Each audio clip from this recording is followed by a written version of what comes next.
And this is it. The final class reveal is the Bard.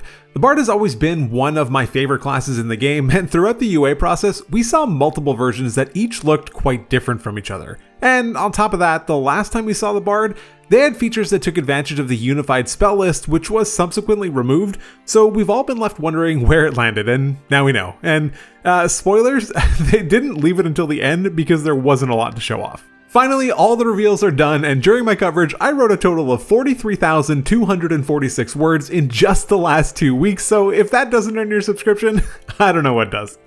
Thank you so much for all the insane support from everyone recently. Social Blade now projects that I'll hit my goal of 10,000 subscribers just 1 day short of my target of the release of the new Player's Handbook.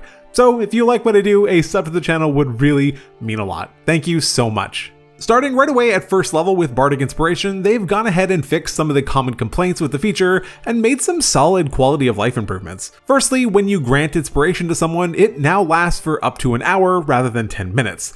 While not necessarily something to write home about, this is a bigger deal than it sounds, since it helps in making sure that inspiration is a resource that is more often used and can be better used outside of combat situations. Essentially, all the changes that we see here are targeted at helping players take advantage of their inspiration dice. So on top of that, you now grant inspiration to anyone that can either see or hear you, which also might seem like a small change, but there can be some mechanical reasons that this is good. For example, if you're inside an area affected by the silence spell, you can still provide inspiration to an ally now. And finally, and maybe most significantly, you now get to see whether the attack roll, ability check, or saving throw succeeded or failed before you decide to use your inspiration die, which is a huge deal since previously there was always this guessing game of deciding whether to use it or not, and then wasting it on a roll that you potentially succeeded on anyway. Sure, there's probably some players that enjoyed that mini game inside of the game, but this definitely makes it feel a bit less bad and lets both the Bard and the player receiving the die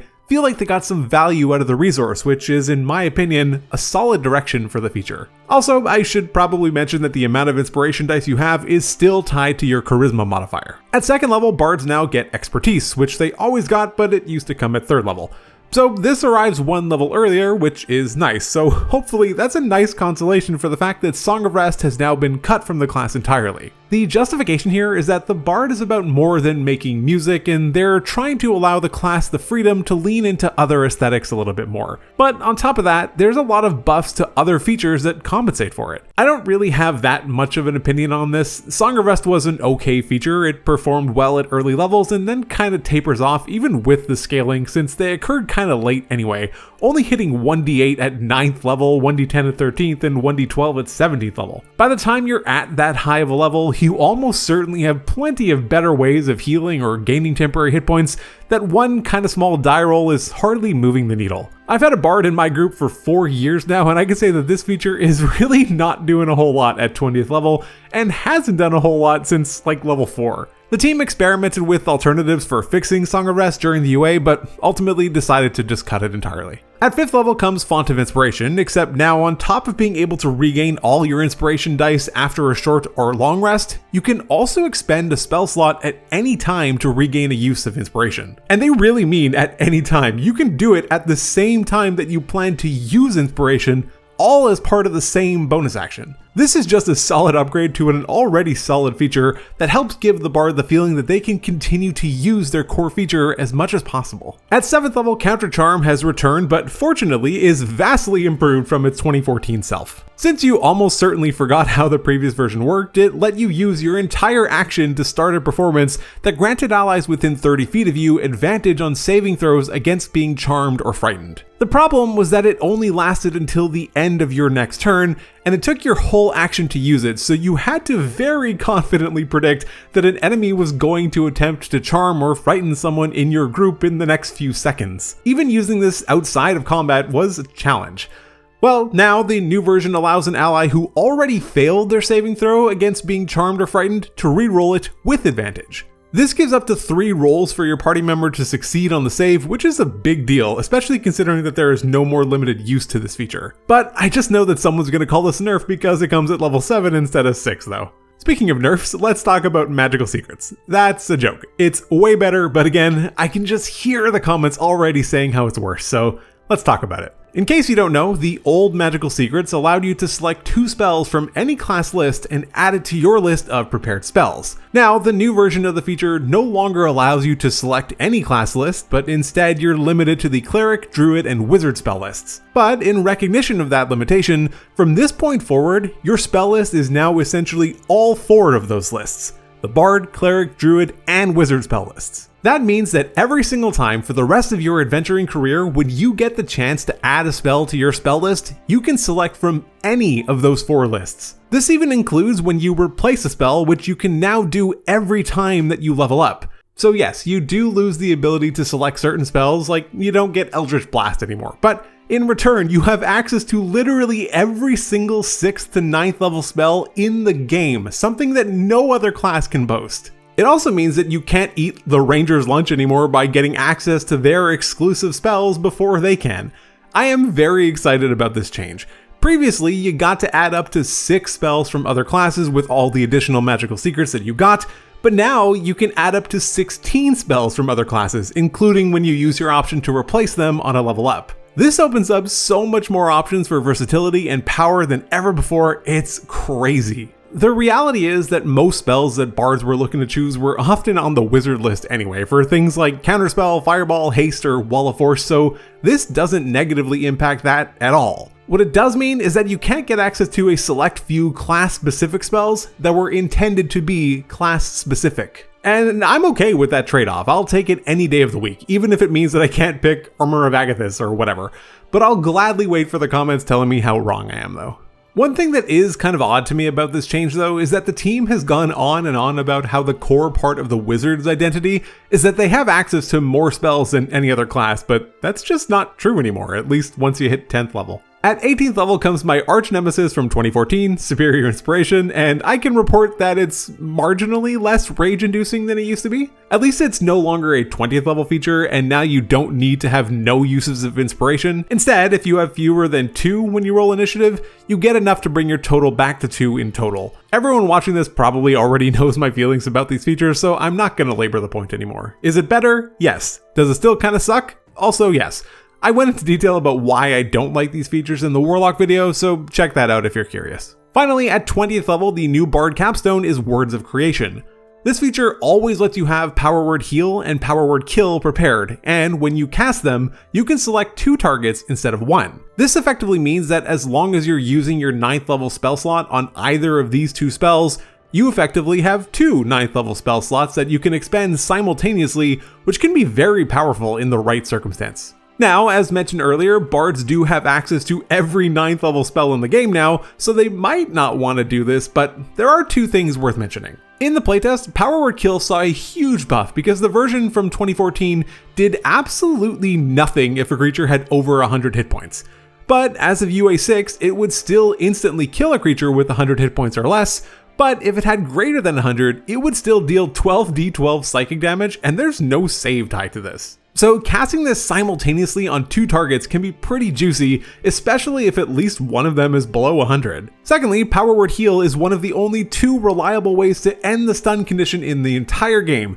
The other being that if you just happen to have a 6th level Way of Mercy monk in your party, assuming of course nothing else has changed. So being able to potentially end the condition on 2 allies at the same time after a devastating psychic scream or something like that has gone off can be very clutch. I think this capstone is galaxies better than the 2014 one, and one that can be extremely useful in the right scenario. I'm a fan. I think the 2014 Bard is looking to be an extremely powerful and versatile class, even more than ever before, which was already its strength. Letting inspiration be more reliably used and creating more variety with magical secrets creates so many more options for builds in the future, and I'm looking forward to seeing what people come up with. Onto the subclasses, we start with the new one, the College of Dance. There were a lot of concerns about this subclass from UA 6, as it seemed like it had the potential to be a better monk than the monk, and just that it was also extremely overtuned, but it looks like a lot of that has been addressed. At 3rd level, you get Dazzling Footwork, which gives you a few different things. Firstly, you get Unarmored Defense, which grants you an AC equal to 10 plus your Dexterity modifier plus your Charisma modifier. This will probably eventually land you somewhere in the 17 or 18 area, which isn't mind-blowing, but it's not terrible either. You also get Agile Strikes, which allows you, when you expend a use of your Bardic Inspiration as part of an action, bonus action, or reaction, to make it Unarmed Strike as part of the same action, bonus action, or reaction. This will combo with a few things that we'll see shortly, including the fact that your unarmed strikes have now been empowered. You're able to use dexterity rather than strength for attack rolls for your unarmed strikes, and the damage you deal is equal to a roll of your inspiration dice plus your dexterity modifier, and it does not expend a use of your inspiration dice to use this feature. This is a very nice trio of features that does certainly push this bard toward a particular style of play that might be a bit more up close and personal than bard players are used to being. But that isn't necessarily a bad thing, it's just different. Then at 6th level comes Inspiring Movement, which was actually at 3rd level in UA 6. With this feature, whenever an enemy ends their turn within 5 feet of an ally that's within 60 feet of you, you can use a reaction to expend a use of your Bardic Inspiration to move up to half your speed. Then you roll the die and your ally can move a number of feet up to 5 times the number rolled. None of this movement provokes opportunity attacks. But what's nice and is worth mentioning is the feature from earlier that lets you make an unarmed strike whenever you expend a use of your Bardic Inspiration, which this does, so you also get to do that at the same time. There's a lot of very cool synergy and imagery here.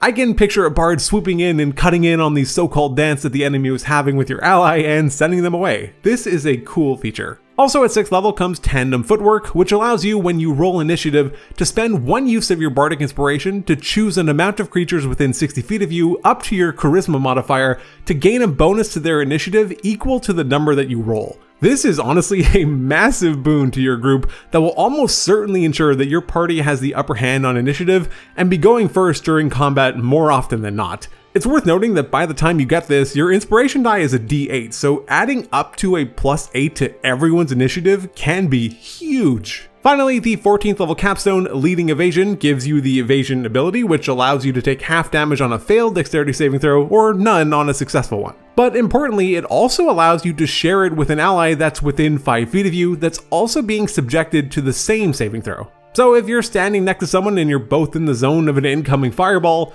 you can both have the effects of evasion.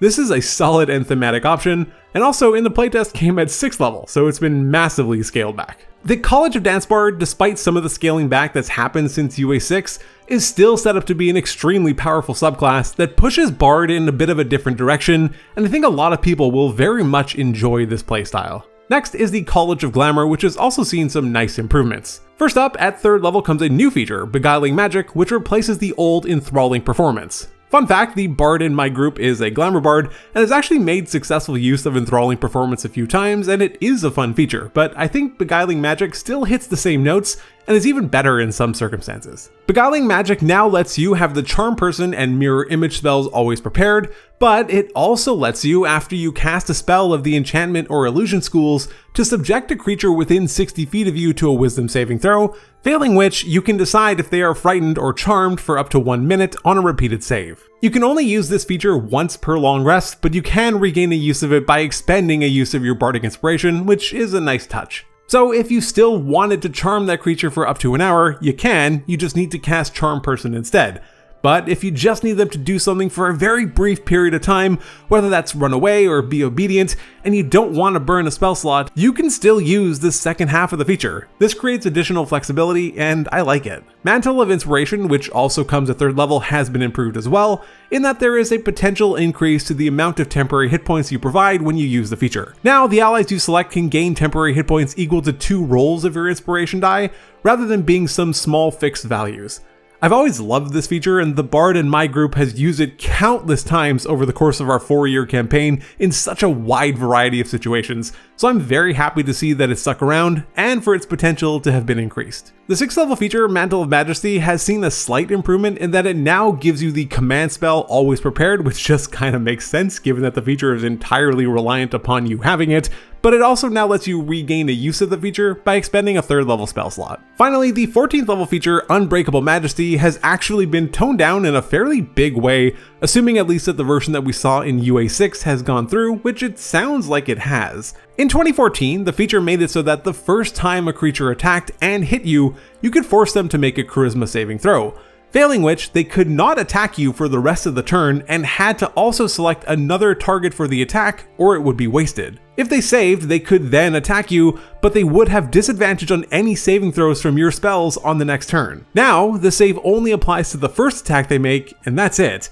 This means that creatures with multi-attack can still go absolutely ham on you, whereas they couldn't before, and they don't have disadvantage on your spells anymore. I'm curious as to why this was scaled back so dramatically, since it was only usable once per short rest, so it's not like it made you invincible or anything. This was an odd choice for sure, unless of course there's been some major changes since UA6. Next is the College of Lore Bard, which has received some very minor tweaks. 3rd level Cutting Word still works the same way, except that it now works on all creatures, even if they are immune to the charmed condition. The 6th level feature, Additional Magical Secrets, has been replaced by Magical Discoveries, which still functions largely the same way, except that you're now also limited to the Cleric, Druid, and Wizard spell lists when you choose your 2 spells.